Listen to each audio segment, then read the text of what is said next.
faire un peu de place. Regarde-moi ces merveilles. Et ben aujourd'hui, on va installer tout ça. Mais oui, tu vas voir, c'est très facile, très simple. On va réadapter du coup le système d'origine, évidemment, qui n'existe plus. Hein, le système de freinage, système pédalier complet, on l'a déglingué, ça dégage. On a tout découpé parce que ça prenait de la place, ça prenait du poids, c'était nul, voilà. Là, on a un vrai système de freinage à installer. 3 pédales, double mètre cylindre sur la pédale de freinage, avec évidemment répartiteur de freinage, etc. Je t'en ai déjà parlé, j'en reparlerai dans la vidéo. En plus, évidemment, tout le circuit complet. Oula, il va tomber. Tout le circuit complet, il est fait. Là, il est fait, il est redéposé. Là, je suis au moment où la voiture est complètement vidée, parce que c'est bientôt la peinture. Alors, une fois de plus, je vais te parler d'un truc qui est chiant, c'est le capot. On l'a commandé il y a 2 mois. 2 mois de mois, pas mois, tu vois, c'est en nombre de temps, les mois. Ça fait long et ça me fait perdre du temps. Mais bon, écoute, j'ai appelé, ça devrait arriver une fois de plus. Hein, voilà, des retards, ça peut arriver. Et on va installer, regarde ça, le frein à main hydraulique. Écoute, aujourd'hui, on va voir ces merveilles. Oh, j'ai oublié de te parler de ça. On va faire juste l'emplacement, on va pas faire l'installation réelle, on verra plus tard pour l'installation réelle. D'ailleurs, je ne l'ai toujours pas faite. Voilà, tout simplement, je te le dis, voilà. Par contre, il aura sa position réelle. Tu peux pas poser ton frein à main hydraulique tant que tu n'as pas posé ton levier de vitesse. Parce que si tu poses ton frein à main hydraulique dans une position idéale, tu arrives avec ton levier de vitesse, tiens, il n'y a plus de place. Eh oui, donc c'est le levier de vitesse qui est prioritaire. C'est tout simplement important.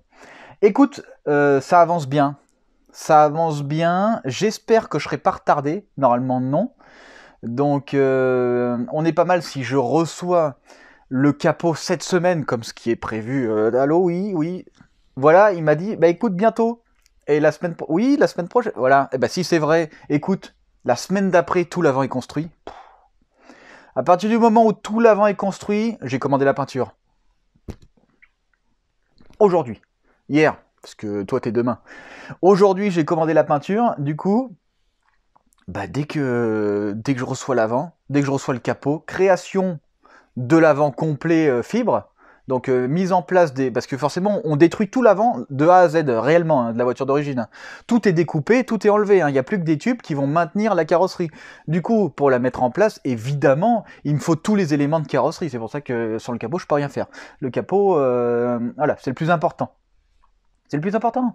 Donc dès que j'ai le capot, création de l'avant. Dès que l'avant est créé, peinture du châssis. Dès que le châssis est peint, mise en place moteur. Dès que le moteur est mis, tout est fait. Et à la fin, parce que malheureusement, c'est en fonction de ce que je reçois, que à la fin, la voiture sera peinte. Je ne vais pas peindre la voiture avant que le moteur soit installé, malheureusement. Je vais voir si je peux le faire, mais je crois pas. Hein. Est-ce que je peux le faire ? On verra le moment venu. On verra le moment venu. On n'est pas... on est bien, ouais, on n'est pas trop mal. On n'est pas trop mal. On est quoi ? On est début avril. Il y a encore trop de trucs à faire. Du coup, pour fin avril, ce sera sûrement pas fini. Alors que j'avais dit que sûrement machin, mais en fait non, parce que elle est complète de A à Z, tout est sur mesure. Donc forcément, l'installation des circuits, du levier de vitesse, etc. Tout est 100% sur mesure. Ce qui fait qu'en fait, ça prend plus de temps que prévu. Écoute, je te laisse. On continue sur la voiture. Et puis, je pense que c'est bien. Si tu as des questions, tu vois, les commentaires, ils sont en dessous, juste là pour ça. Bon, super. La dernière fois, on avait fait la colonne de direction. Il a fallu rallonger la partie en mouvement de la colonne de direction parce que avec le pédalier, ça gênait un peu et les réservoirs aussi, ça gênait un peu. Donc, on a allongé ça. Évidemment, on a fait en sorte que ce soit concentrique, l'allongement, que ce soit parfaitement aligné, enfin le plus possible en tout cas, pour que quand on tourne, il n'y ait pas trop de soucis. Maintenant, il va falloir faire le maintien de cette colonne de direction directement avec la barre de renfort avant. Et comme ça, on n'a aucun souci. Écoute, ça se passe plutôt bien.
Bah écoute, tout est en place.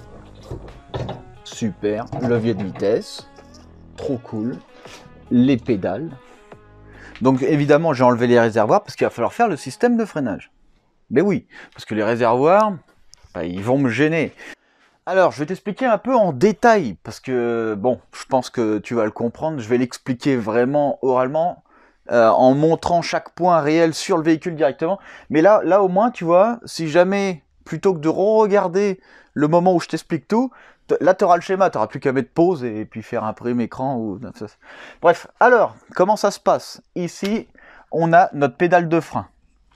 Elle vient agir sur 2 mètres cylindres.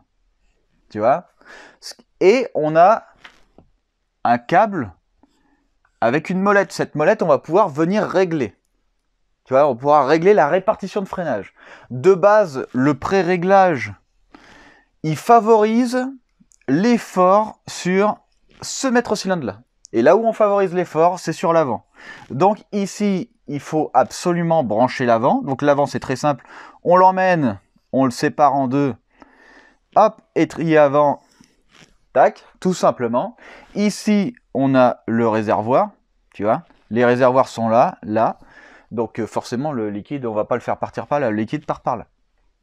Et ensuite, ici, ça va être pour l'arrière. Donc l'arrière, on l'emmène ici, au mètre cylindre du frein à main hydraulique. Et après, ici, hop, on vient séparer en 2 pour l'arrière. Tu vois, le circuit hydraulique, c'est très simple. Là, après, pour l'embrayage, hein, c'est simple, hein, tu l'emmènes, hop, tu vas direct à l'embrayage. Et pareil, ici, tu as ton réservoir. Important, une chose qui est vraiment hyper importante, sinon ça ne marche pas. Ton mètre cylindre d'embrayage hydraulique. Ce qui peut arriver, c'est que ton réservoir soit ici, mais il peut être aussi ici. Donc, quand tu viens emmener ton système de frein vers l'arrière, il faut le faire passer ici par là où tu as le réservoir normalement. Tu vois, donc en fait, ça passe par là où il y a le réservoir, parce que quand tu viens appuyer, ça presse vers le côté où il n'y a pas le réservoir forcément. Donc voilà, tu vois, c'est très simple, écoute. Et comme ça, tu peux pas te tromper. Donc comme je te dis, l'avant, c'est le mètre cylindre du milieu. En plus de ça, c'est pas les mêmes diamètres. Ici, on a un 0,70 pour l'arrière. Et pour l'avant, on a un 0,65. Évidemment, en fonction du diamètre, on va venir admettre plus de force. P égale F sur S. Je sais pas s'il y en a qui savent. Bon bref, dans ce cas-là, ça s'applique évidemment. Donc, plus votre mètre cylindre est petit, plus quand vous allez appuyer, ça va admettre de pression, et plus ça va être gros, et ben plus ça va être difficile d'emmener de la pression, donc moins on va emmener de pression. Pour le même effort de pédale, par contre, la longueur de course sera plus grande, là où on emmène plus de pression. Forcément parce que le diamètre est plus petit, donc on compense la quantité par la longueur. Ok, je te laisse regarder la suite. Donc le système de freinage, c'est pas compliqué, hein. Tu as des tuyaux tressés aviation, typés aviation, des raccords, d'autres raccords, des vis, banjo et des maintiens sur châssis directement. Donc on viendra faire des emplacements pour venir maintenir les tuyaux. C'est du caoutchouc pour éviter du coup que... Non, on n'entend pas le bruit. Voilà. Il faut éviter que ça frotte comme ça, parce que c'est pas terrible si ça frotte comme ça tout simplement. Et puis écoute, voilà, ici on a les... Hop, tu vois, on arrive en 1, on sépare en 2, donc il en faut un pour l'avant, un pour l'arrière. Après, on a différents types de raccords que j'ai commandés. Donc là, on a une légère pente, là, ça part vers le côté. Et là, c'est carrément des 90 degrés. Les 90 degrés, je les ai prévus pour les étriers. Voilà. Les étriers. J'espère que ces étriers à lui...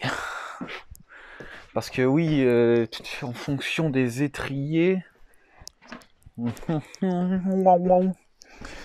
que t'es, salopard? Ah voilà. Donc tu vois les étriers, hop, on a ça. Et en fait, on va remplacer par les raccords que nous on a. Et je me demande si ce serait pas plus judicieux de garder un 90 ou 2. Ouais, écoute. Avec ce qu'on a, on fait ce qu'on veut. Voilà. J'ai fait en sorte de prendre un peu de tout, ce qui fait qu'en fait, on peut faire ce qu'on veut. Alors, l'objectif l'embrayage ici, côté gauche, là, on prend de là, on descend par l'intérieur, on lisse le long et on va jusqu'à la boîte, tu vois, la boîte de vitesse. Donc là, ce sera pour l'embrayage hydraulique. Ensuite, frein arrière ou frein avant. Donc, frein avant, on prend ici, on sépare en deux là, ça part de l'autre côté et ici, ça part à la roue. Tout bêtement, donc très simple. Ensuite, le frein arrière, ça descend, ça passe par le frein à main hydraulique, et puis après, ça va à l'arrière. Tu vois, rien de bien compliqué. Tout ça est tout simplement simple, si je puis dire. Ce que je vais faire, c'est que je vais te poser, tu vois, sur le trépied. Comme ça, tu seras un peu à l'abri des mouvements. Comprends-tu l'histoire? Donc là, ce que je fais, je te descends un petit peu. Ok, on va un peu zoomer. Donc, le sertissage. On va en faire un, je vais te montrer.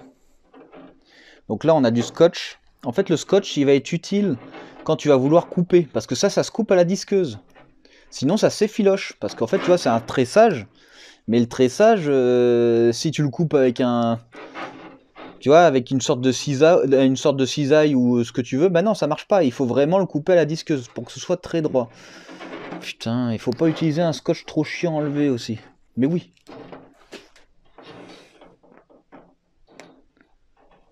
Bref.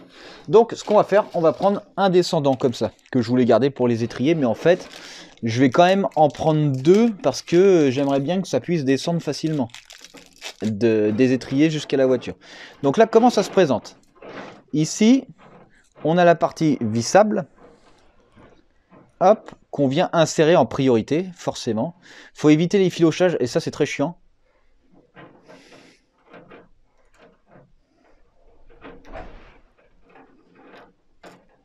Ouais. Ok, une fois qu'on a fait ça, donc ça c'est le plus important, si tu fais pas ça c'est chiant. Bon, heureusement avec cela c'est réversible. Donc après ici tu vois, tu as du téflon et tu as cette petite bague. Tu veux regarder ou tu veux pas regarder? Voilà, tu regardes. Donc cette petite bague, elle va dans ce téflon. Donc tu fous la bague dans le téflon. Hop, si je peux. Voilà, bah c'est très simple en fait. Faut bien l'enfoncer, faites attention parce que les effilochages quand ça rentre dans le doigt, c'est pas très rigolo. Je connais beaucoup ça. Tu vois, il faut bien le mettre jusqu'au fond, jusqu'à ce que le téflon arrive au bord à l'intérieur. Sinon, ça ne sertira pas. Ensuite, c'est pas compliqué. Tu prends ton petit tuyau avec ton petit trou. C'est difficile de zoomer, les gars. Et après, paf, c'est tout bête. Ça rentre un petit peu en force, normalement. Voilà. Et là, t'as plus qu'à visser. Tu vis jusqu'à ce que ce soit la fin de la vissage. Mais oui. En fait, c'est pas pratique. Tu prends de la place et du coup, je peux pas travailler tranquillement. Ce qui est chiant, c'est que vu qu'il est sur le côté, je suis obligé de le maintenir d'une manière un peu con.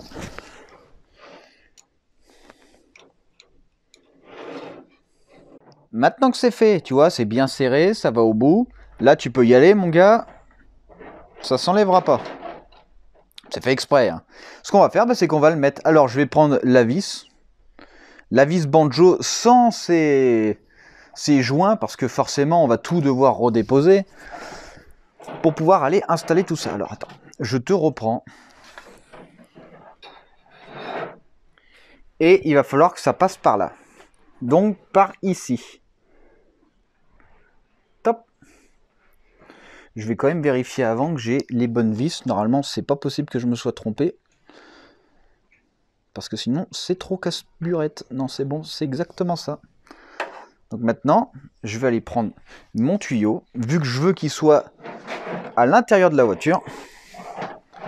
Tac. Voilà. Une main, c'est pas très pratique. Ah, bah tu vois, regarde. On va pas le prendre du coup pour le frein à main hydraulique. Parce que comme tu peux le constater, enfin pour le pour l'embrayage, parce que comme tu peux le constater, tu vois, on va être en contrainte. Donc, on va le choisir pour un autre. Comme par exemple un autre. Est-ce que je peux le mettre ici? Ah non, non, non, je vais le mettre pour l'avant. Je vais le mettre pour l'avant parce que ça m'arrange complètement. Donc ce sera pas pour l'embrayage celui-là, parce qu'en fait, tu vois, 90 degrés, ça passe pas vu qu'on a de l'angle sur nos mètres cylindres ici. Donc ce qu'on va faire, c'est qu'on va le choisir pour l'avant, tout simplement. Je vais le faire passer par-dessous comme ça. Ou par l'autre côté, je préférerais, mais bon, vu que, évidemment, quand c'est livré, c'est enroulé et puis ça se déroule plus. Hop, voilà, on va le faire comme ça. Comme ça. Et là, ce sera super. Donc ça, ce sera pour l'avant. Donc l'avant sera ici. Comme ça, ici, c'est pour l'arrière. Et ici, l'embrayage, comme je te l'ai déjà dit. Donc là, on n'est pas trop mal. Pour l'avant. Après, il va falloir faire... Hop là. Il va falloir mettre ceci.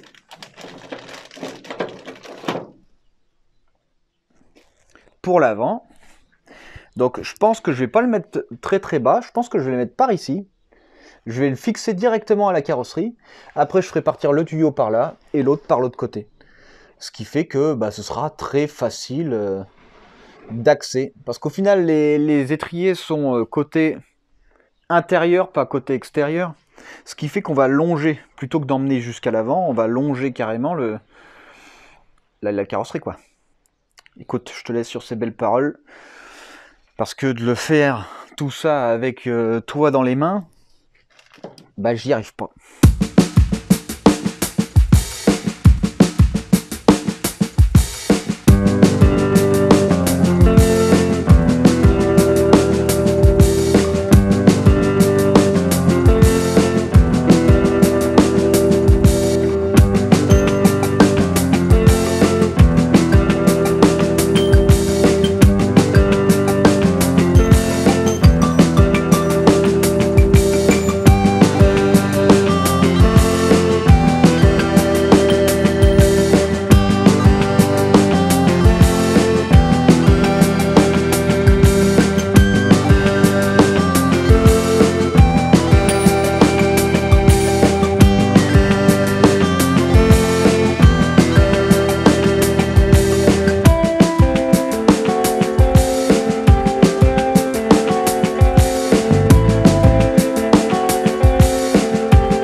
soin. On va commencer par là. Bon, écoute, c'est pas mal. Tout est fait. L'embrayage, on peut pas parce qu'il nous faut la boîte, etc. Bref. Mais ici, le frein avant, hein, donc hop, il se divise en deux. Il arrive à la roue. C'est la bonne distance. Et de l'autre côté, évidemment, on a fait pareil. Donc, frein arrière qui arrive directement à l'entrée du frein à main hydraulique. Alors, attention, la plupart des freins à main hydrauliques, l'entrée, elle n'est pas ici, mais elle est là. Pour le savoir, en fait, c'est simple. Hein, tu mets ton doigt, tu bouches et tu tires. Si tu sens que ça souffle pas quand tu appuies, c'est que c'est pas là. Tu retentes en mettant ton doigt ici et tu tires. Et là, si tu sens le souffle, c'est bon. Il y a forcément un moment où tu sens le souffle, sinon il y a quand même quelque part un souci interne d'étanché. Oh, IT. Ensuite, on va à l'arrière. Évidemment, on sépare le système de freinage en deux pour arriver aux étriers. Tout bêtement. Donc là, 100% du système de freinage est fini, complet, terminé. Je vais laisser le système de freinage pour la création du reste. Hein, la création du reste, le radiateur d'eau, circuit d'eau avec les tuyaux d'eau qui sont dessous. On a le réservoir d'essence ici avec le réservoir tampon. Donc forcément, il faut placer les pompes là, etc. Il y a pas mal de choses à faire. Il va falloir faire des circuits qui passent par dessous le véhicule. Je veux pas que le circuit carburant passe par l'intérieur. Non. Ensuite, on est bien. Il va falloir aussi que je remodifie la crémaillère, comme je te l'avais déjà dit. La crémaillère, c'est une crémaillère qui est prévue pour l'avant. Et vu que je l'ai mis, enfin, qui est prévue pour être contre l'habitacle, et vu que je l'ai mis vers l'avant, j'ai inversé ma direction. Donc j'ai recommandé une crémaillère. Alors il y en a, ils disent, pourquoi tu prends pas une crémaillère de volant à gauche? Ben parce qu'en fait, le truc, il se trouve pas là, il se trouve à gauche. Tu comprends? Alors, on peut très bien prendre une à gauche, la retourner pour la mettre là. Sauf qu'au final, ça change froid. Écoute, voilà. Non, j'en ai pris une où c'était du bon côté. Donc au final, j'ai cherché parmi les crémaillères dans l'ordre chronologique. Enfin bref, sur un site. Et en fait, j'ai trouvé la crémaillère qu'il fallait. Je vais pas t'emmerder avec ça. On verra ça le moment venu. Écoute. Donc là, on est bien. Comme d'habitude, j'arrête pas de te le dire de toute façon qu'on est bien. J'ai hâte de recevoir les sièges pour pouvoir les installer. Qu'est-ce qu'il nous reste à faire niveau châssis? Niveau châssis, on a encore des trucs. Et on doit aussi placer la batterie quelque part. Alors la batterie, je pense que je vais la placer par là. Contre cette partie-là. Créer une plaque de maintien pour la batterie. Sinon, la deuxième solution, c'était de la fixer ici. Là. Tu vois ici. Mais on est quand même pas mal en porte-à-faux. Alors, soit on balance du porte-à-faux, soit on balance du centre de gravité. Donc soit on la met en porte-à-faux, soit on la met en hauteur. Si on veut la mettre ici, devant. Par contre, on vient rééquilibrer les masses. Dans la meilleure solution, on viendrait un peu moins rééquilibrer les masses, mais on la foutrait ici. Par contre, le centre de gravité resterait très bas. Voilà, ça pourrait gêner quelque peu le passager, mais de toute façon, il ne conduit pas, il n'a rien à dire, si tu veux. Alors il subit, voilà. Non, on va la mettre le plus contre possible. De toute façon, c'est encore en étude. Tant que j'ai pas installé tous les systèmes carburants, tous les systèmes machin, machin truc, pour l'instant, voilà. Et est-ce clair pour toi? Je pense que c'est cool. On est d'accord. Dernière petite chose avant que je te laisse tranquille. Tu vois là, les étriers, il y en a un pour la gauche, un pour la droite. Ils sont symétriquement inversés, on appelle ça. Voilà. Donc ce qu'il faut faire, c'est que la purge doit toujours être vers le haut. Faut pas oublier que dans notre cas, on a les étriers vers l'avant et là-bas, on a les étriers vers l'arrière. Du coup, forcément, le droite-gauche, ça va pas être le même pour l'avant et pour l'arrière. Ça veut dire que le droite-avant, ça va être, admettons... alors attends, droite-avant, ça va être celui-là. Non, lui, ça va être le gauche-avant. Et lui, ça va être le gauche-arrière. Écoute, il y en a un, voilà, il faut pas se tromper, t'en as deux différents, ils sont symétriquement inversés. Si tu le mets un au mauvais côté, la purge est vers le bas, et l'autre, la purge est vers le haut. La purge doit toujours être vers le haut pour évacuer l'air. L'air est plus léger que le liquide, etc. Bref, bien sûr, tu es déjà au courant, mais je préfère te prévenir au cas où. Si tu ne le savais pas, mais je pense que si. Ah, bon écoute, je suis de retour, tu vois. Et c'est plutôt bien, donc tout est fait. Tout à son emplacement, machin, etc. Bref, machin chose chouette. En plus, à l'heure qu'il est, forcément, les fusées sont terminées. Et ben oui, il reste pas grand-chose. Il reste pas grand-chose, mais bon, il reste quand même des choses. Donc niveau avancement, qu'est-ce qui a changé depuis la semaine dernière ou la semaine d'avant, je sais plus. Je sais même plus si je te mets du spoil, parce qu'en fait maintenant ce sont des détails qui font, ce sont plus des gros avancements. Tu vois par exemple quand tu passes de pas de châssis à un châssis, que tu vois en 2 semaines ça se sort largement. Du coup je peux te faire un avant-après. Là je peux plus trop parce que ce sont des micro détails, des micro trucs. Par exemple là j'ai fait l'installation des barres anti-rapprochement. J'ai fait aussi l'installation, la création de barres anti-rapprochement, l'installation des barres anti-roulis. D'ailleurs, les barres anti-roulis avant et arrière seront réglables, évidemment. Il faut qu'on puisse ajuster au mieux notre véhicule. Donc tout ça, tu vois, ça prend du temps. Ça se fait, ce sont pas des, on va dire, des avancées exceptionnelles, ce qui fait que je te montre pas grand-chose. Je pense que la prochaine fois que je te spoil, ce sera le jour de la peinture. Ouais, le jour de la peinture, je pense que je le ferai. Ou l'avant construit sur... Bon, non, la peinture, allez.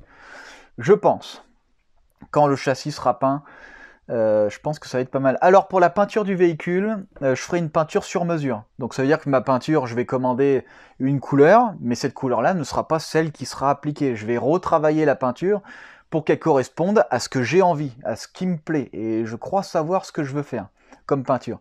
Donc écoute, on est pas mal, on est bien. Ça avance toujours. Là, je vais commencer à m'attaquer à des trucs chiants comme le ponçage des tubes, parce que forcément, il faut que ça puisse adhérer, hein, ce que je vais mettre dessus. Il va falloir que je mette à nu certaines matières, il va falloir que je retravaille un petit peu le métal. Donc tous ces éléments-là, ça prend des centaines d'heures, bon peut-être un petit peu exagéré, des dizaines d'heures, mais visuellement, en fait, pour toi, c'est comme si c'était rien, tu vois. Je sais, tu vois ce que je veux dire. Donc c'est beaucoup de travail, mais malheureusement, ça va pas faire une grosse différence entre avant et après. C'est un truc qu'il faut poncer pour pouvoir peindre.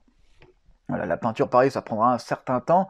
Ensuite, une fois qu'elle sera peinte, comme je t'ai dit en début de vidéo, installation moteur. Une fois que le moteur est installé, il va falloir installer le système de refroidissement turbo, le système de ligne d'échappement complet. On la fera évidemment ici sur mesure, la ligne d'échappement. Le collecteur d'échappement ne sera pas fait ici, mais la ligne d'échappement, oui. Donc c'est pas mal. On a le circuit de refroidissement d'huile qui devra être fait. Circuit d'eau à finir niveau moteur, la gestion cartographique avec le dashboard à installer, etc. Il y a quand même pas mal de choses encore à voir, mine de rien. Tu vois, je me dis, ah bah ça va vite et tout, mais en fait, il reste des tonnes de trucs. Il y a des trucs qui sont très longs à faire, mais en fait l'avancement est très infime, et il y a des trucs qui sont assez courts à faire, et puis tu as l'impression d'avoir fait, tu vois, tout ça. Écoute, c'est super, je te rassure en tout cas, on traîne pas, hein. On fait en sorte de rien traîner. Donc je spoil sans spoiler parce que j'aime bien spoiler quand il y a un gros truc qui se passe. Et on arrive à une période où on est sur des détails. Donc il faut attendre un bon truc. Je préfère quand même, je préfère. Peut-être que sur Insta, peut-être que sur TikTok, peut-être que sur je sais pas quoi encore, je mettrai des avancements parce que c'est vrai que vous aimez bien, je pense, savoir où en est exactement la voiture. Même si je t'ai mis un tout petit court truc en début de vidéo pour te montrer comme quoi toutes les ailes arrière sont déjà découpées, prêts à accueillir la fibre, le pare-choc arrière, il est prêt à être accueilli, tout l'avant est prêt à être accueilli. Enfin, tu vois, on avance quand même pas trop mal. Sur ces sages paroles, je vais devoir te laisser parce que la 205, elle a encore des choses... voilà, je dois encore bouger mon gros fion. Tu vois